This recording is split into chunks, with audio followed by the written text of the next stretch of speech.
সাবেক মার্কিন পররাষ্ট্রমন্ত্রী জন কেরি এবার ইসরায়েলের প্রধানমন্ত্রী বেনিয়ামিন নেতানিয়াহুর বিরুদ্ধে বোমা ফাটিয়েছেন। সম্প্রতি তা ব্রিফিংয়ে দেয়া এক খোলামেলা সাক্ষাৎকারে ইরান যুদ্ধের প্রসঙ্গ টেনে তিনি ট্রাম্প ও নেতানিয়াহুর মধ্যকার চাঞ্চল্যকর সব তথ্য ফাঁস করেন। কেরি জানান, এর আগে নেতানিয়াহু সাবেক ৩ মার্কিন প্রশাসনের কাছে ইরানে হামলার জন্য ৪ দফার প্রস্তাব নিয়ে বারবার ধর্ণা দিয়েছেন। তবে প্রেসিডেন্ট ট্রাম্প ছাড়া আর কেউই তাকে পাত্তা দেয়নি। বারাক ওবামার আমলে ২০১৫ সালে ইরানের সঙ্গে হওয়া পরমাণু চুক্তির প্রধান রূপকার ছিলেন জন ক্যারি। তিনি ওই সময়ের কথা উল্লেখ করে বলেন, তেল আবিবের পক্ষ থেকে গত ১ দশক ধরে প্রচণ্ড কূটনৈতিক চাপ ছিল।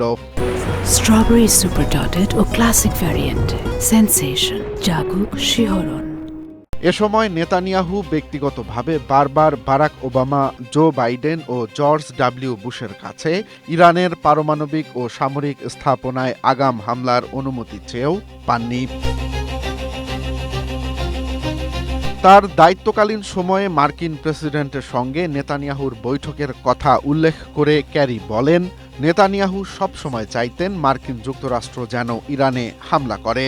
এজন্য তিনি ওবামার সঙ্গে সাক্ষাৎ করে একটি প্রেজেন্টেশনও দেন, কিন্তু ওবামা তা প্রত্যাখ্যান করেন। প্রেসিডেন্ট বাইডেন ও বুশ একইভাবে ইরানে হামলার বিষয়ে নেতানিয়াহুর অনুরোধ প্রত্যাখ্যান করেন, কিন্তু দুর্ভাগ্যজনকভাবে তিনি প্রেসিডেন্ট ট্রাম্পকে রাজি করিয়ে ফেলেন এবং ইরানে হামলা চালাতে সক্ষম হন। সাবেক এই মার্কিন পররাষ্ট্রমন্ত্রী মনে করেন, ট্রাম্পের অধীনে বদলে যাওয়া প্রেক্ষাপটে সবকিছুই বদলে যেতে শুরু করে। মার্কিন পূর্ববর্তী প্রেসিডেন্টরা যেখানে সামরিক পদক্ষেপকে একেবারে শেষ উপায় হিসেবে দেখতেন, সেখানে ট্রাম্প প্রশাসন নেতানিয়াহুর শাসন পরিবর্তন ও পূর্ণ সামরিক ধ্বংসযজ্ঞের স্বপ্নকে শুরুতেই সাদরে গ্রহণ করে। ইরানকে খুব বেশি কোণঠাসা করলে যে তারা আরও বেশি নিয়ন্ত্রণের বাইরে চলে যাবে, সে বিষয়েও সতর্ক করেন তিনি। তবে নেতানিয়াহুর দীর্ঘদিনের প্ররোচনা অবশেষে সফলতার মুখ দেখে ২৮ ফেব্রুয়ারির যৌথ হামলার মধ্য দিয়ে। অন্যান্য মার্কিন প্রেসিডেন্টদের মতোই ট্রাম্পকেও নেতানিয়াহু একটি প্রেজেন্টেশন দেন।